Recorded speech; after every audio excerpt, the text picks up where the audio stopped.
My love, don't you recognize me? The beggar on crutches asked his crying wife in the cemetery. Jesus Christ! Clara screamed and froze. Her hands flew to her mouth. She was shocked and scared.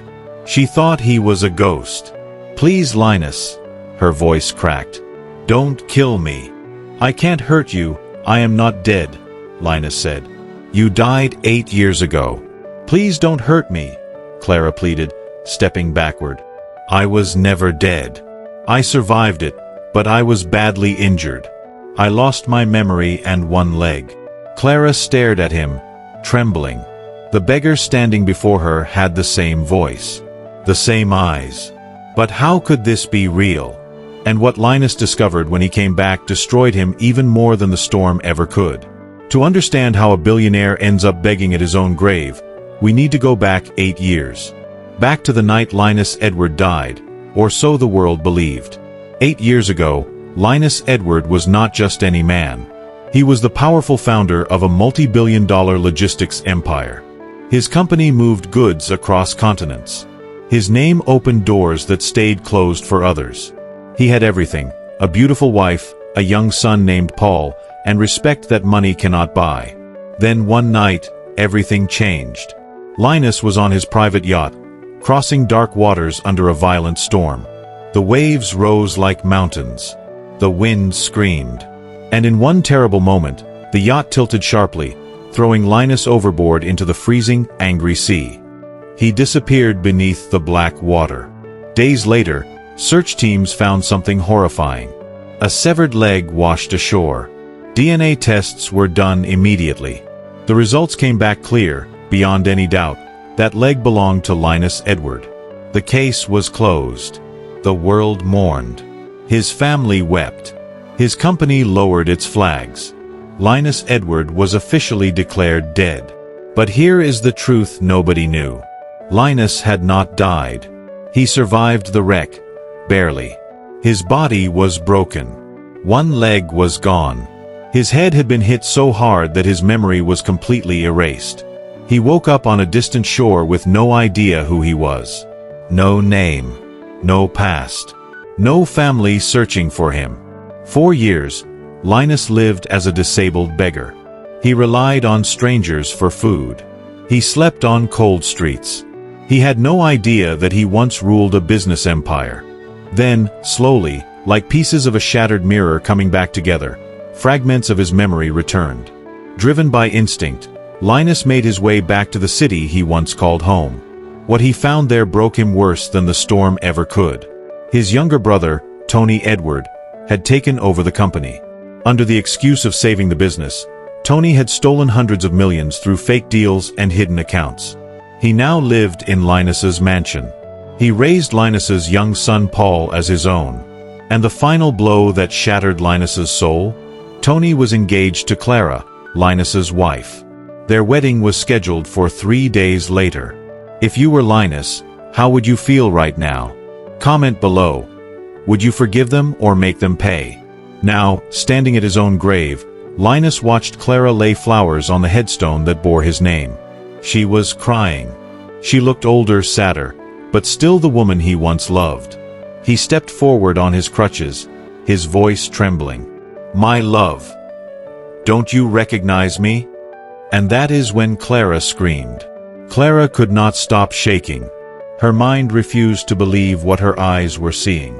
This beggar, dirty, broken, missing a leg, could not be her husband. Linus was dead. She buried him. She cried over his grave for years. But his voice, those eyes, the way he said her name. How is this possible?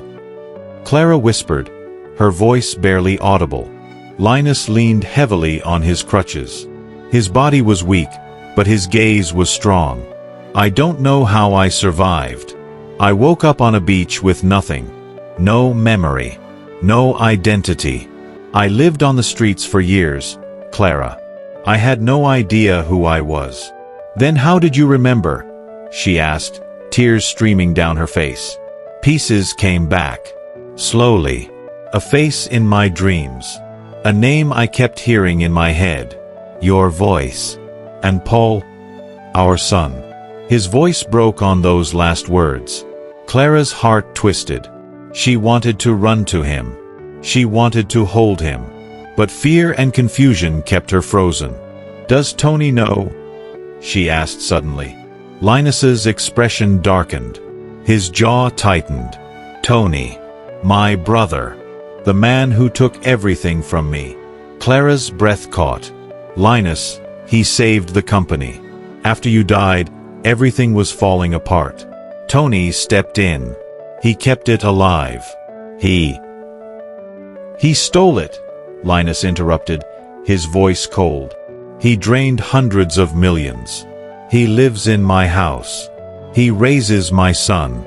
And in 3 days, he will marry my wife." If Tony really tried to kill Linus, should he go to prison for life? Drop your answer in the comments. Clara staggered backward. No, that is not true. Tony loved you. He grieved for you. He would never. Clara, listen to me. Linus stepped closer, his crutches scraping against the stone path. "I hired someone. A private investigator named Flora Benson. She has been digging into everything. The company records. The finances. The night I disappeared. What did she find?" Clara asked, though part of her did not want to know. Emails, documents, proof that Tony researched fatal fall zones. Storm rescue delays. Survival probabilities. All of it before my yacht trip. Clara felt the ground tilt beneath her. "You think Tony? You think he tried to kill you?" "I do not think, Clara. I know." She shook her head violently.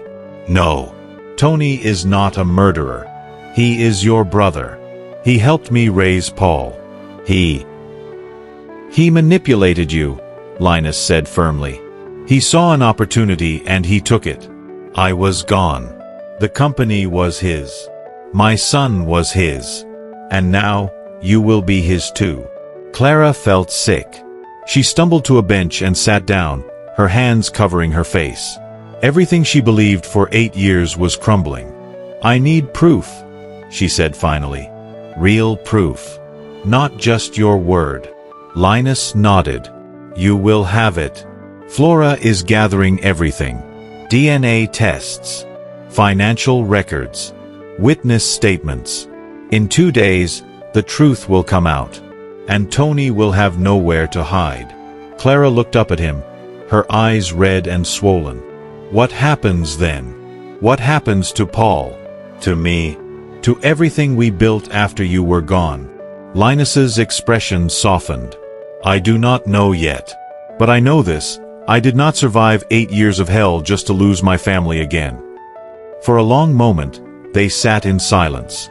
The cemetery was quiet except for the wind moving through the trees. Then Clara spoke, her voice trembling. "If what you are saying is true, if Tony really did this, then I have been living a lie for 8 years." "You did not know," Linus said gently. "None of this is your fault. But I was going to marry him, Linus. In 3 days, I was going to marry the man who tried to kill you." Her words hung in the air like poison. Suddenly, Clara's phone buzzed. She looked down at the screen. It was a message from Tony. "Where are you? The wedding planner is here. We need to finalize the flowers." Clara's hands trembled as she read it. She looked up at Linus, her face pale. "What do I do?" she whispered. Linus's eyes burned with determination. "You act normal. You go home. You do not let him know that I am alive. Not yet. If he finds out now, he will run. Or worse, he will try to finish what he started." Clara nodded slowly, though fear gripped her chest. "Can you do that?" Linus asked. She swallowed hard. "I think so." "Good. Flora will contact you tomorrow. She will show you everything. And when the time is right, we will expose him. Together." Clara stood up, her legs shaky. She looked at Linus one last time, this broken, scarred man who was once her husband. "I am sorry," she said quietly. I am so sorry for everything you went through. Linus's voice was soft but steady. Just help me finish this. That is all I ask. Clara nodded and walked away, leaving Linus alone in the cemetery. As she disappeared into the distance, Linus stared at his own grave. The headstone. The lie carved into stone. His brother had tried to bury him. But Linus Edward was no longer dead. And now, it was time for the truth to rise. The next day, Clara met Flora Benson in a quiet coffee shop far from the city center. Flora was a sharp woman with tired eyes and a folder thick with documents. "Thank you for coming," Flora said, sliding the folder across the table. "What you are about to see will change everything." Clara's hands trembled as she opened it. Inside were bank statements, emails, and records she had never seen before. Millions of dollars moving through fake companies. Payments to offshore accounts. All signed by Tony Edward. But it was the emails that made her blood run cold. One email, sent 2 weeks before Linus's yacht trip, contained a single line. Storm forecast severe. Rescue response time, 6 to 8 hours minimum.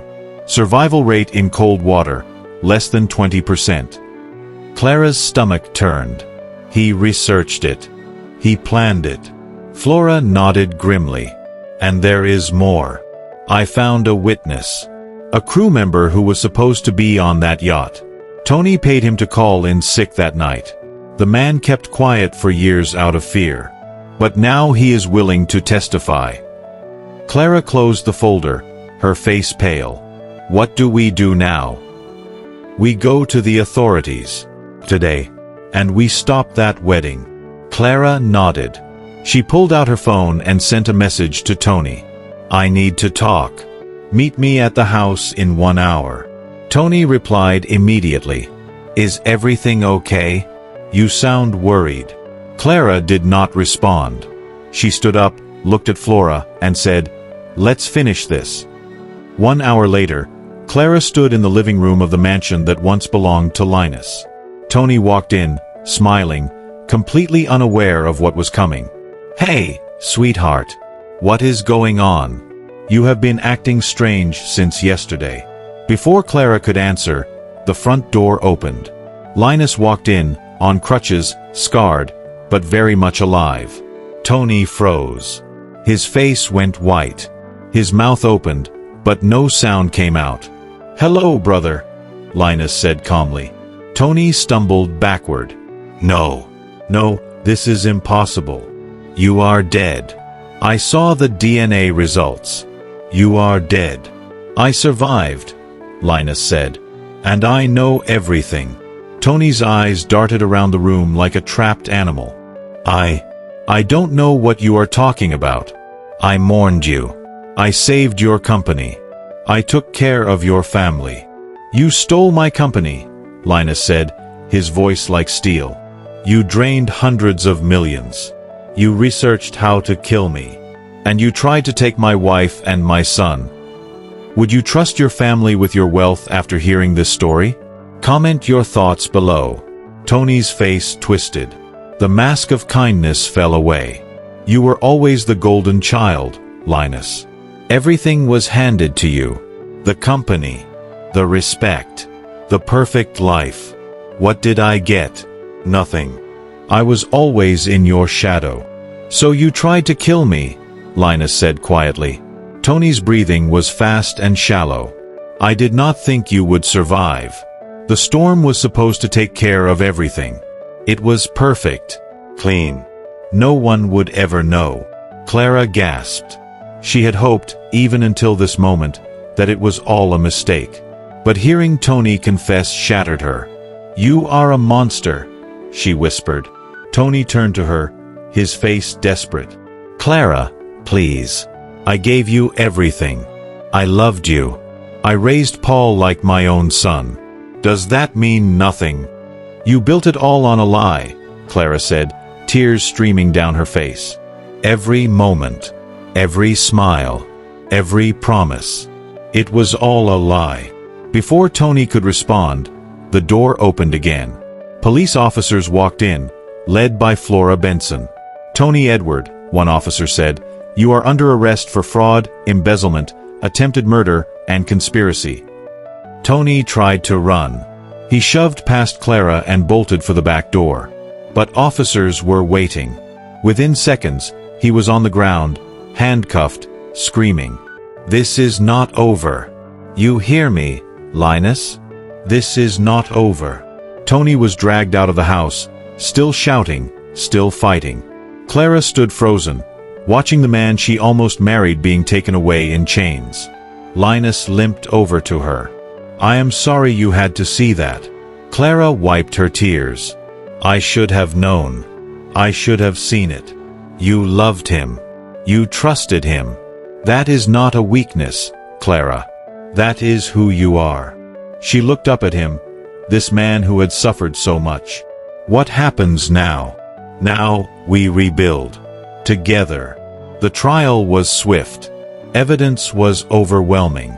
Emails, bank records, witness testimony. Tony was convicted of massive fraud, embezzlement, attempted murder, and conspiracy. He was sentenced to 28 years in prison. Linus reunited with his son, Paul. It was not easy at first. Paul had grown up believing Tony was his hero. But slowly, with patience and love, Linus earned back his place as a father. Clara and Linus remarried in a small, quiet ceremony. No crowds. No cameras. Just family and truth. Linus received a prosthetic leg and learned to walk again. He rebuilt his company with integrity, cutting out the corruption Tony had planted. And he gave back to the community that had kept him alive during his darkest years, building shelters, funding programs, and making sure no one was forgotten. Though he lost a brother to greed, Linus found peace. He was living proof that truth, no matter how deeply buried, always finds its way back to the light. Greed destroys even the strongest bonds. Tony had everything, a brother who loved him, a family, a future. But jealousy and greed turned him into a criminal. No amount of money is worth losing your soul. The truth always comes out. Tony thought he had buried his crime forever. But lies cannot stay hidden. If you live with integrity, you never have to fear the truth catching up to you. Survival is not just about staying alive, it is about staying human. Linus lost everything. His body, his memory, his identity. But he never lost his will to find the truth and protect the people he loved. That is real strength. If this story moved you, subscribe so you never miss stories that remind us what really matters. We are building a community that values truth, loyalty, and second chances. Are you in? Thank you very much for watching.